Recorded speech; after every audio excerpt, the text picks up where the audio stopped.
Hey guys, it's me, Daniel Hutchins, and today we are doing another live stream here on the studio.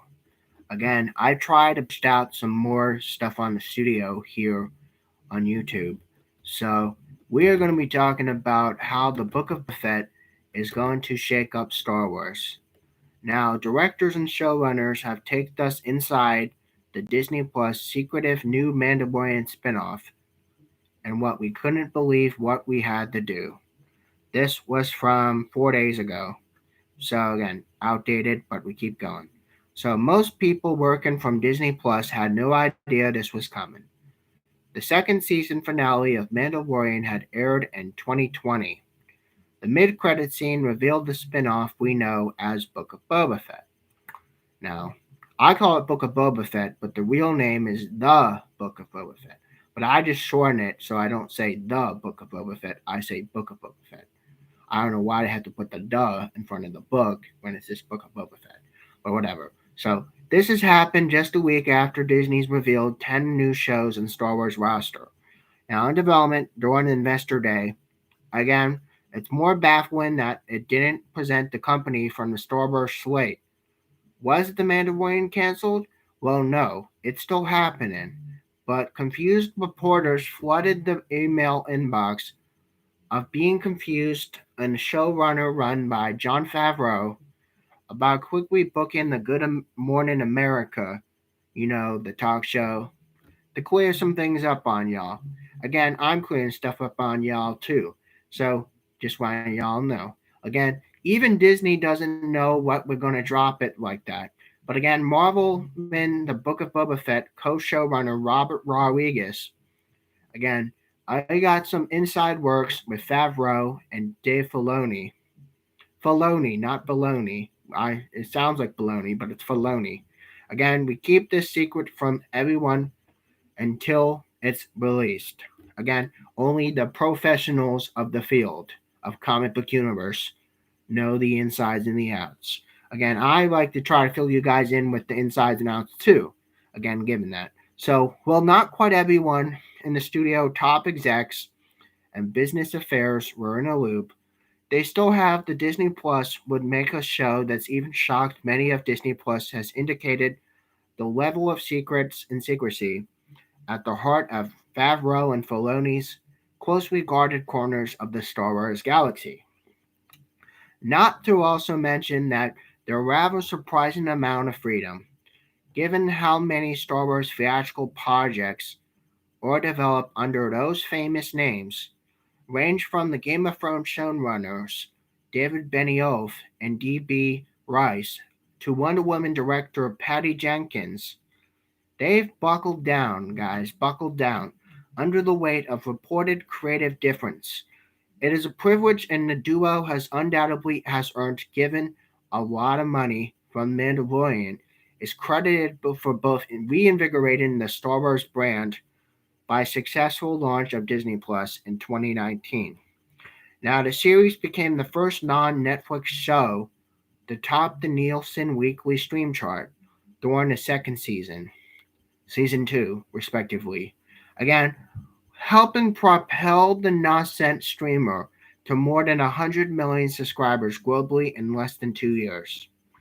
Now, the Book of Boba Fett, premiering December 29th, is first of many post-Mandalorian TV shows in the Star Wars series to come out of Disney Plus's gates.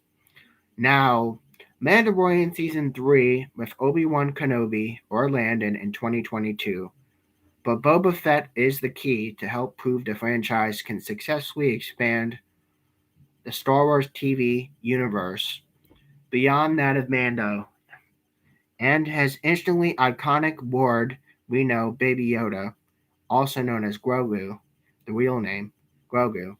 And Disney has undoubtedly hopes that the show will also provide buzzy jolts the Disney Plus subscriber grow.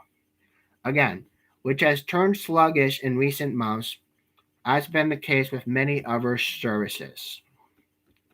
Now, Boba Fett was designed by George Lucas and director Joe Johnston, a legendary illustrator In the 1980s, Empire Strikes Back. The Green Helmet Bounty Hunter was based loosely on Clint Eastwood's Man with No Name to the Sergio Leone's Western, right down to the jangling spur-on-it boots.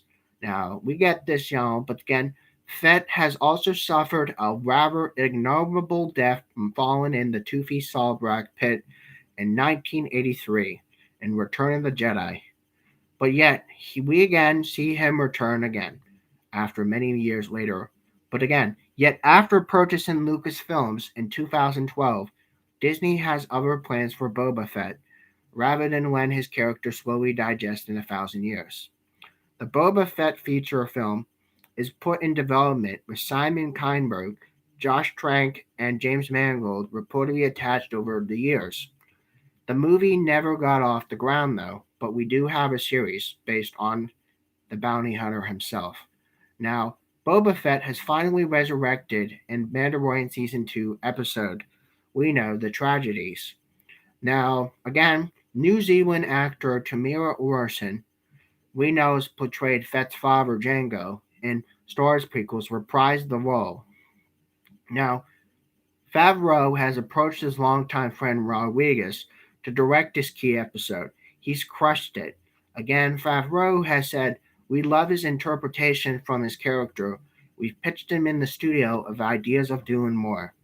From a 53-year-old we know Rodriguez, a longtime Star Wars fan of the sorts, the experience was like being inducted to the Jedi Order.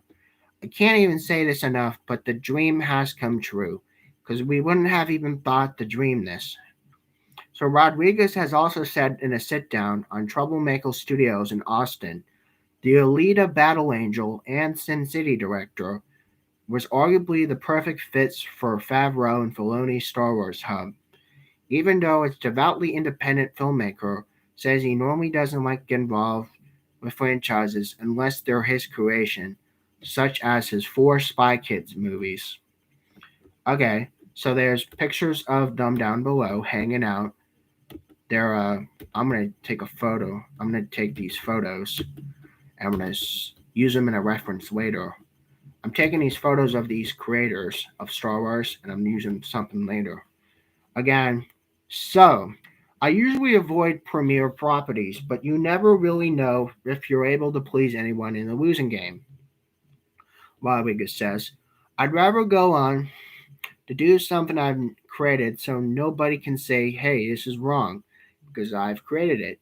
So if it can be anything it wants to be, again, we love to have freedom. Well, all of us love freedom.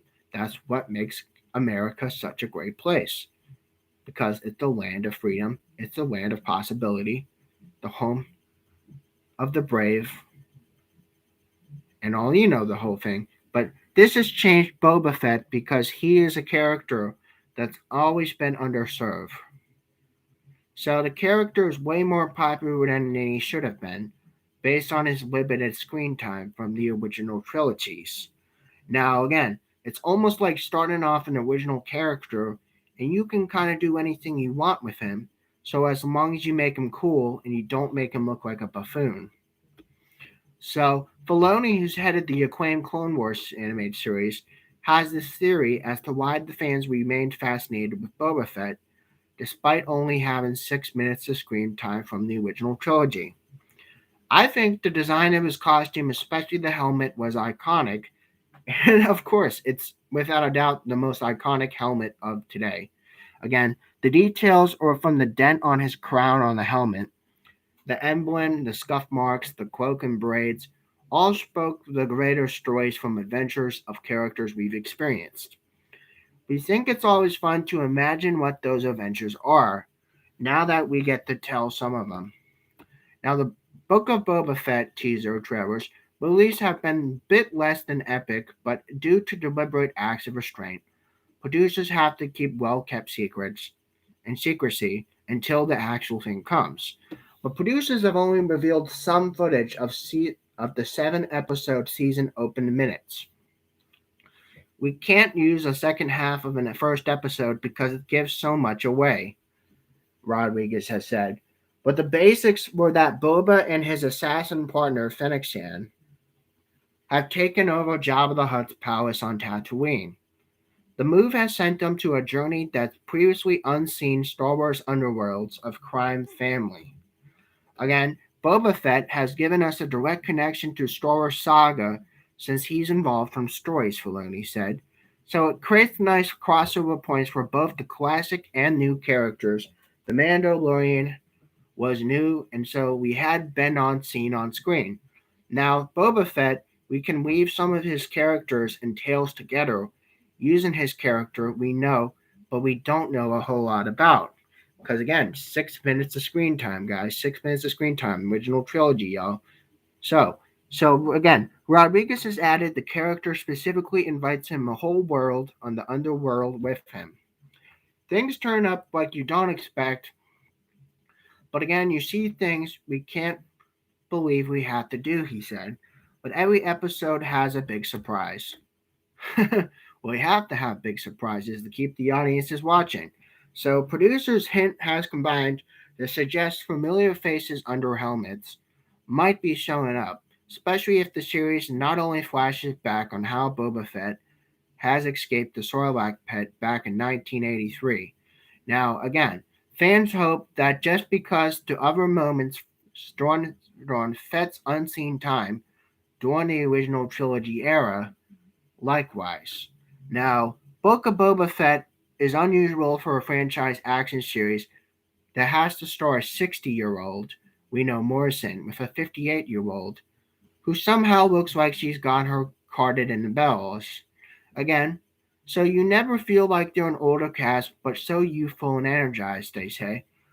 So they work out together. He really is Boba Fett. And again, we design whole sequences that end with her, and we look to see the gift Boba because she is so badass still. So it knows that this is his moment, and she knows that it's her moment, and you get these actors together, and they go for it, and it's like palpable. Filoni also adds that they bring the intensity of sense of withered experiences and well-traveled bounty hunters, needing while maintaining the sense of fun and adventure. Now, we had dialogue that Boba Fett is even seen to deliver, but again, it's also a very physical role. And there was also his partner to that as well, training and enduring lots of action. So when her character was introduced in first season of Mandalorian, but then seemingly killed off later. But then, no, seemingly though, she says with a laugh, it's very clear in the time Favreau and Filoni have change of heart, decided to concoct a new story whereby Boba revived Fennec and the duo teamed up. When they made a deal with her to return, she thought she was simply signing on with more Mandalorian. But they're so secretive with Star Wars that they're dealing with these contracts, and there's like even a title for a show that's all pseudonym. She says, I naturally assume it's going to be like doing Mandalorian season 3 until we show up on the set and we realize it's a spin off. It feels more gritty than the original series, noted. But again, we always deal with the Empire and the Jedi's. This is all things gangster families or Ron-Niston do, she says. It's quite different that from Mandalorian, which is more like the westerns, the space sci-fi westerns. But again, part of the show challenge will be distinguishing Boba Fett from a Disney Plus other stoics, helmeted bounty hunters, Mando. Now, character inspired by Boba Fett, without technically actually being Boba Fett, right down the Mando, freezing his captured fugitives in Carbonite Rock. Again, so one's difference would come to a bit of belief, unlike Mando, whose creed has mandated that he has to conceal his identity. Boba Fett doesn't seem to have particular qualms about removing his helmet, though he has more freedom than Mando. But then freeing off the spin off from his flagship show of oft frustrating insistence of hiding star Pedro Pascal face, which we only saw Pedro Pascal only like a few times near the end. But that's because he needed to go behind the anyway and still do it regardless. And he kind of had no choice. But regardless, though, we know that Rodriguez has also pointed out that Fett's scant prior screen time has left a lot of wiggle room for interventions. Again, the filmmakers have seized into King Conan and the Godfather series, again, as specific inspiration. Now, Boba Fett has bite off more than he can chew, and we definitely do not want to make it easy for him, because Rodriguez says it's easy to sit on a throne, but it's not easy to stay in the throne. So, what is it like for a bounty hunter to suddenly become the leader? Where is the push and the pull from that? What is he trying to become? And we really go in depths with the characters. Okay, more pictures down below. Very, very cool. So there's actually a picture of Rodriguez demonstrating moves from Book of Boba Fett, and we have Tamira Morrison, the bounty hunter, on another side of it. Again, I'm saving these photos and I'm using them later for a post I'll create later time. But Rodriguez joining the Star Wars roots has gone back decades. His career has intersected with the franchise in unexpected ways. While many genre filmmakers cite that The Empire Strikes Back was the influential favorite, Rodriguez was perhaps even more impacted by the hour-long makings of The Empire that aired on CBS. Now, 12-year-old Rodriguez taped a special on VCRs and wore out that tape for years, he said. But that's really what got me in filmmaking. Just seeing the craftsmanship the movie's taken. But there's no CG, it's all models and stop motion. It made me want to go down into this stuff and this art. So fast forward into 2001, and when Rodriguez was sound mixing Spy Kids at Skyrocker Ranch, his debut in 1992, El Marache, which is famously shot for $7,000, the filmmakers typically wore many hats. Information Movie Database has credited him with crew position ranging from soundtrack composer on 17 projects, an editor on 30 projects, a camera operator on 11 projects. Lucas had even heard of the young filmmaker mixing his film sound himself in the Marin County studio. He's invited Rodriguez up to his office for chatting. Again, George said, "You should check out these digital cameras we're using, man. We showed me some green screen tricks, and that's what got me thinking shooting digital," he said. So again, he was a mentor to a stage where I went from doing films like Dust Till Dawn and Desperado, and also pioneering green screen film we know Sin City.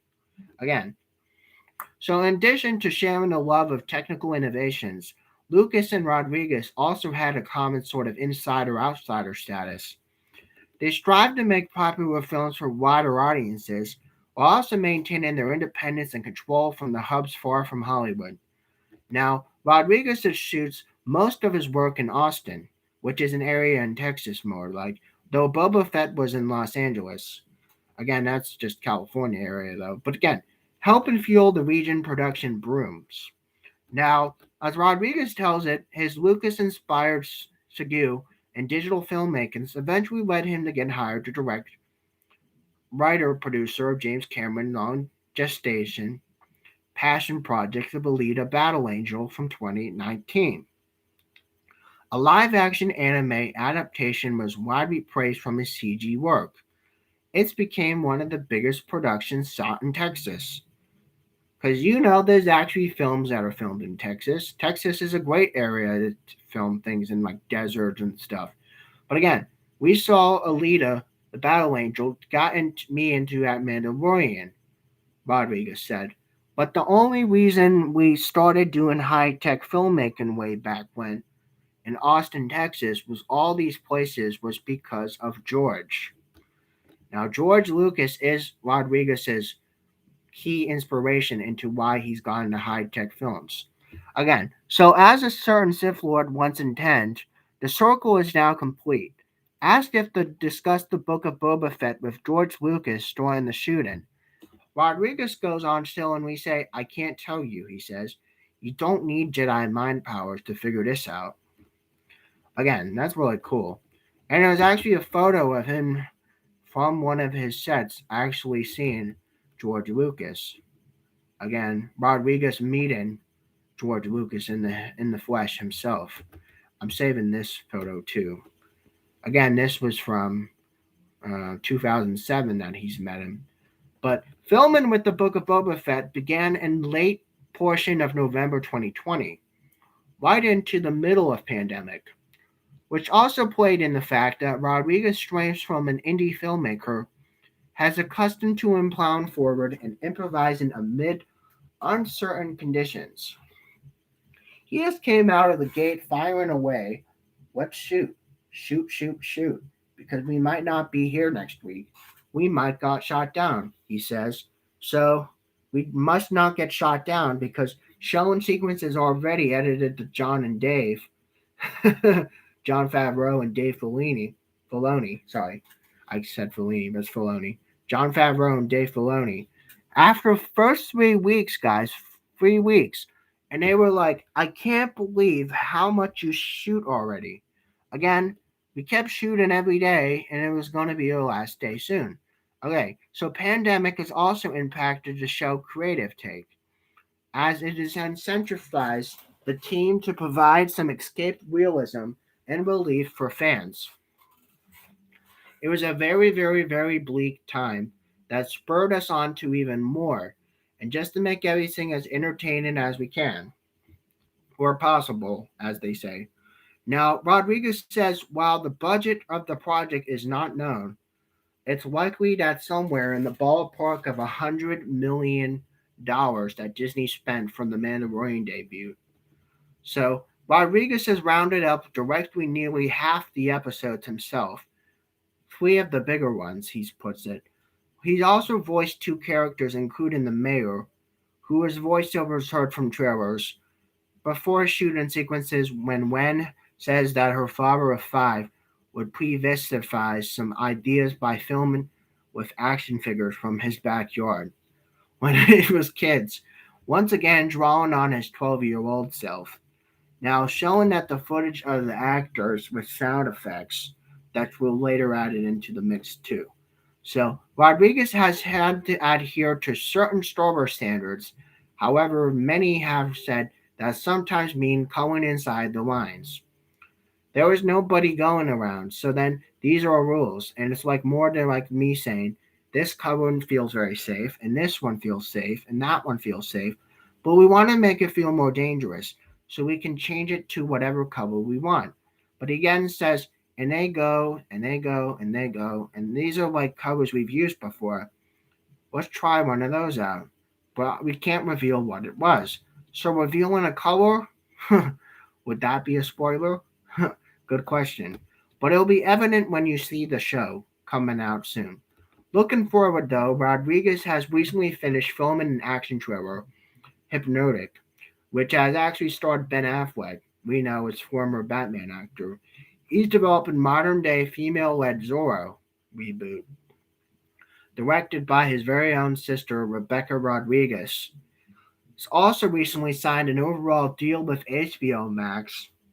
Has partnered with Syndicdem to relaunch his self curated Elway Camo channel. Again, cable channels again. So, which focuses on indie genre titles with stream services. Much speculated the Alita Battle Angel sequel, which is also still possible, guys. It's still possible, given the fact that Alita's Battle Angel was in 2019, 2019, respectively. So Jim and I have talked about it recently. We still were very interested. He says, I tell him, let me deliver Boba Fett, and then let's figure out the pitch for this story. So as for Bounty Hunter Future, it's never been clear whether Boba Fett was meant to be a limited or a recurrent series. But without any surprise at all, the producers aren't saying there is an end to anything because Rodriguez thinks there's a good chance to build upon Boba Fett's return. Because, after all, he had survived the pit from 1983 when he was on the Sarlacc. But again, though this director is currently signed for a debut season alone, if people love this series, they want to see him make more, they say. So if they do, fans might literally be frothing at the mouth the first thing they know about it. Again, the story was first appeared from Hollywood Reporter in the magazine from the December 15th issue, and you can subscribe to Hollywood Reporter if you want to see more news. Now, that's something you do on your own time, though, but I'm just reading off an information that was from the Hollywood Reporter. Now, I want you guys know that this is just another quick one for you.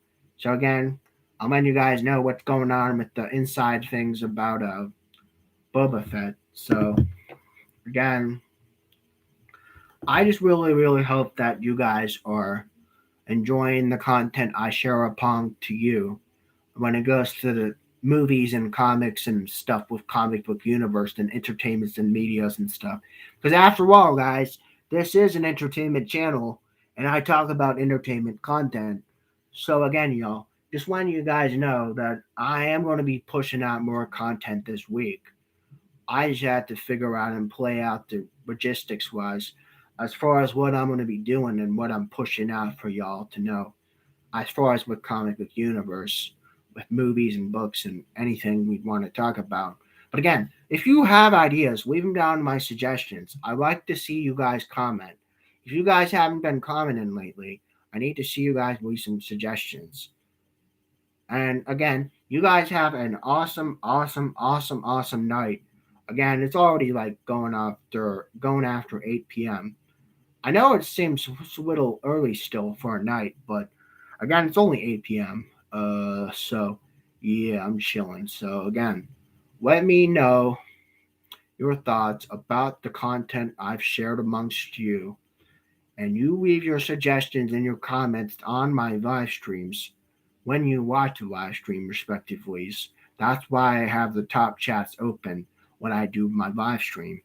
So again, you have a wonderful night, and I'll see you guys in another one. Bye.